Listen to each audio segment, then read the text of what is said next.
So this, in theory, is just plug and play. And here we are with Apple CarPlay.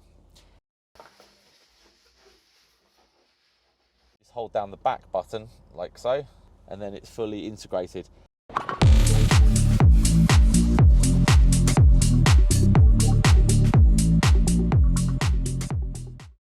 Hello and a warm welcome back to the Kilohertz Mercedes channel, and I hope you're safe and well.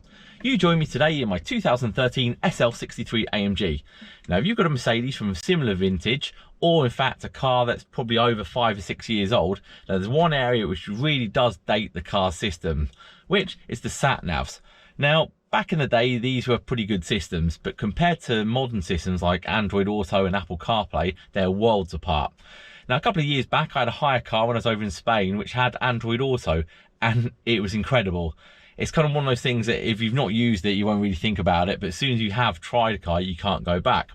So in the SL, I was trying to think, is there a way I can modernize the car to keep everything the same, but have this new amazing sat-nav system which interacts with your phone, and you can make calls and listen to music, all that kind of thing. So I've looked online, and there seems to be a few options. Depending on your Mercedes, sometimes you can actually replace the entire head unit and put a new one in. That's not going to be plausible for the SL because the command unit here actually utilizes sort of the heating, some of the lights and other settings in the car. So it's not just the entertainment or the sat nav. The other option I've seen available is little modules you can get which kind of plug into the back and kind of bypass the system and still use the OEM screen, so you can switch between the two. So I did some digging around, looked on some of the forums and other Facebook groups, and it seems to be that the go-to device is from the guys at CARABC. So in fact, I contacted them and asked if I could have a couple of units for a review. They sent them out kindly for free. And in this video, I'm going to be fitting both one to a W204 C-Class, and that's got the Audio 20 system, which has these little cartridges that just kind of plug and play into the dashboard, and that should replace the Becker unit which the car came with. But in the case of my SL, it's going to be a case of having to remove half the dashboard just to get to the back of the command, which in my case is NTG 4.5, I believe. So in this video, I'm going to do a review of both of them, let you know all the plus and the negatives of these systems. Okay, here we are with the SL. Now, I spent a couple of hours getting it installed. It took a little bit longer than I thought in this car. Depending on your model, will depend how difficult it is. I will do a guide on the SL as one of my future videos. But for this model, it was involved having to remove the dash and then some of the trim here just to get the panels out. And I've actually integrated the box to the section below here. In fact, you can see I've just got a couple of auxiliary, I've got a USB and the 3.5 jack, so I can't reach it, I'm holding the phone. You don't need to use them, it's fully Bluetooth or wireless compatible. So yeah, we've got the system running now. You can see I've come to a location just so you don't know where I live. So I've come here, but yeah, it fully integrates perfectly with the car. So if I press the volume up button now, bit of prodigy, I'll quickly switch that off because I don't want to get a copyright strike, but it fully integrates perfectly in here. So yeah, this is the main display, which is pretty impressive really, considering the car's from 2013, it's really high resolution. Now, the screen will depend on the model of car you've got, how old it is and everything, to see how accurately it portrays on screen.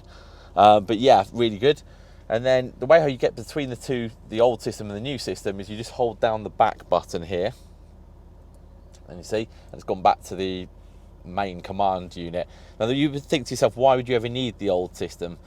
Well, it's got, you still have some of the heater controls. You move that volume up there and the temperature appears. The heater will still work on the new system, but you just get the readout on here, as well as if you want to configure some of the hotkey buttons, or in my case, I've got the massaging seats, you can access it here. Now to go between the two, as I say, you just hold down the back button like so, and then it's fully integrated. Now, when this car was new in 2013, the command unit was pretty impressive back then. By today's standards, it's not. It's really poor graphics and the interface is terrible.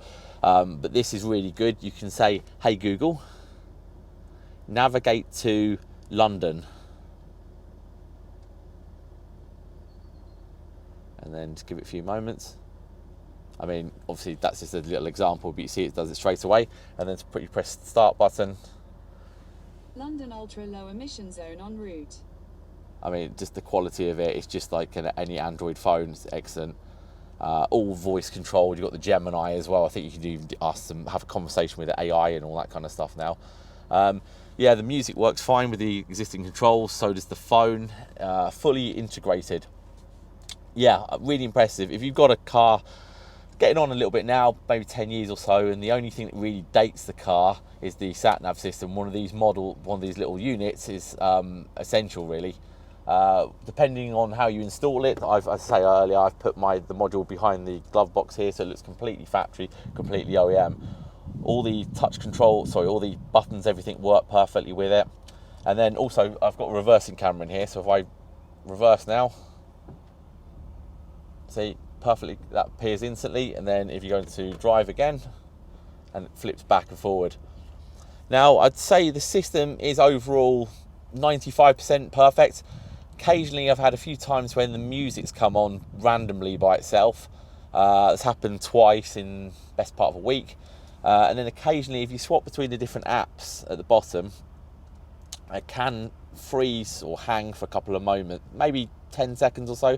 I've not had a full crash or anything, but potentially maybe a firmware update will fix that. Apparently there is one actually out for this, which I need to get around and do. It's a case of just connecting the USB stick to it with, like a pen drive, put that in, and then you can update the firmware. I've no idea how old the firmware is on this, but obviously anything like that will help. Yeah, the only other thing is, as I say, just use the navigation with the dial. So you move the dial back and forwards, and you can just see at the bottom here. So I use an Android phone. I'm familiar with Android Auto, but you can also use Apple CarPlay, which I have in fact got a phone here. I'll just cut to that now. And yeah, here we are with Apple CarPlay. I've got an iPhone connected, and I only use Android, but I guess the same principle applies. You've got nice big graphics, and then you can navigate between the different things. If you have a look at the maps, yeah, exactly the same principle applies. So yeah, you can seamlessly, depending on what phone you've got, you can seamlessly go between Apple CarPlay or Android Auto. And I'll just navigate around. You've got the different apps you've got, exactly the same. I say I don't really use an iPhone, so I'm not familiar with all this. But I'll just show you how you switch between the two. So you can go to Exit, and this is the user interface for the actual module. So you're not using any of the Android Auto or CarPlay at this point. You've got various different options of connecting to the car. That's where I mentioned earlier about you can do a firmware update. And then you've got options to add reversing camera if you haven't got one already, or you can actually add a front camera. So I might actually do that as in future. And then you've got the different options. You can go through the setup screen. Now, one thing which is pretty good on this, you can actually change the default position of all the kind of the taskbars in Android Auto and Apple CarPlay from the left-hand drive to right-hand drive for right-hand drive cars. You've got it just here, which is quite a useful feature. And there's all the different bits and pieces you can do. You can also configure where the screen, if it's slightly over to left or right, you can do all that kind of thing. But yeah, it's pretty seamless, really. You've got the CarPlay a moment ago we were into, so you want to go to Android Auto. I have to go into this screen, and because I'm filming on my Android phone, if I do this, I'll actually select this, it will disconnect the video, what you're watching. But this is a case of just basically reconnecting from here. It'll connect to the car's Bluetooth again, and it should be seamless. In fact, I'll actually show you now because it will cut me off, so I'll do another transition. So that's come back again. That's recalculating the previous route which we did earlier in the video. One thing I didn't show you earlier though is the music on Android Auto.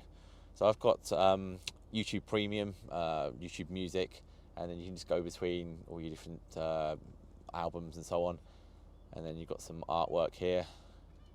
So yeah, it's completely seamless and it integrates with the car absolutely perfectly. I mentioned there are a couple of times it's gone a little bit laggy, but bar that, it's been working as good as OEM. Been using it for over a week now with no issues at all, really. Okay, so now over to a 2013 C-Class. This has got the Audio 20 system, so it doesn't have the command.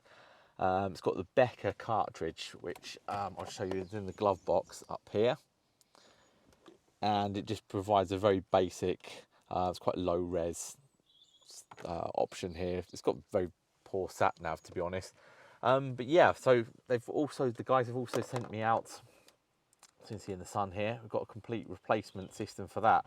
So this is basically get the same kit again as what I've put in the SL, but this includes, instead of a module, sorry, I'm trying to do this one-handed. So this essentially is just plug and play. So you've got here, although it says 4.5, it's for if you've got 4.5 or you have the equivalent audio 20, which is what we've got here. So in theory, this is just plug and play. So I've just popped around the other side of the car. So I don't know if you can see that because it's quite a bright sunny day today, but it's just you pop out the old cartridge like so. So as you can see, it's a Becker unit. So this in theory is just plug and play. So we'll put this in now. Depending on which model and so on, you've got a couple of dip switches, but we're going to leave it stock for now. So we'll just close that up. And then if we power on the system again, so you get the Mercedes-Benz screen, of course. I'll just wait for that to load. And straight away, you've got the Android Auto CarPlay option. And then it's just a case of, yeah, we'll go for Android Auto. Oh, okay, I'm probably going to do some setup first, but I'll show you once I've set it up and see what it looks like. After a couple of moments of just setting up, here we are. Oh, I'll just press mute now. And yeah, back on Android Auto. So this is a lot more responsive than the option which I've got in the SL, I guess because it's built in, it's kind of using the cartridge system rather than a separate module. But yeah, really impressive. Once again, it's working exactly the same. And then if you just go up to the exit, and then you can, got similar options, and then you go to CarPlay as well, which I of course don't have. But yeah, this works just as well, if not easier, than I guess the other, the option which I've got on the SL, because all you have to do is just do the plug and play. Yeah, real simple and exactly the same. Only downside is kind of the built-in resolution of the non-command screen isn't particularly good. So it's a little bit blurrier compared to what we have in the SL. But overall, still very eligible and a decent enough quality. Okay, so I've now been using the unit for the best part of a month now, and I thought it was about time that I kind of gave my findings, both positive and negative with it. So off the bat, it's an excellent system. Compared to the standard Mercedes system, it's night and day. I mean, it's like 10 years newer. It's like you're in a brand new car. The features and all the different things you can do, like adding apps to it, like Waze, etc., getting live traffic information, it's just a game changer. It's not all positive though. There has been a couple of issues. Myself personally, I have this issue where whenever I get into the car, I have to manually resync the phone back with the Bluetooth. We'll actually sort of go to, there's an option in the old system, the NTG, where you have to actually go connect last phone. It never seems to remember it. Only takes about 10-20 seconds or so each time, but it's a little bit frustrating. And then my mate who has the C-Class, which I featured earlier with the Becker unit, now he has an issue where if someone phones him with the unit, it's intermittently, they can't hear you, but you can hear them, or sometimes it even cuts out. We've not got to the bottom of it yet, we're still investigating it. It might require a software update.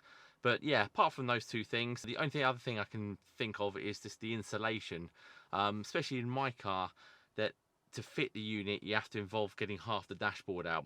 Now I'm used to taking cars apart, so it took me best part of an hour or so, but if you're not confident doing that, you're going to need to get someone to do it for you.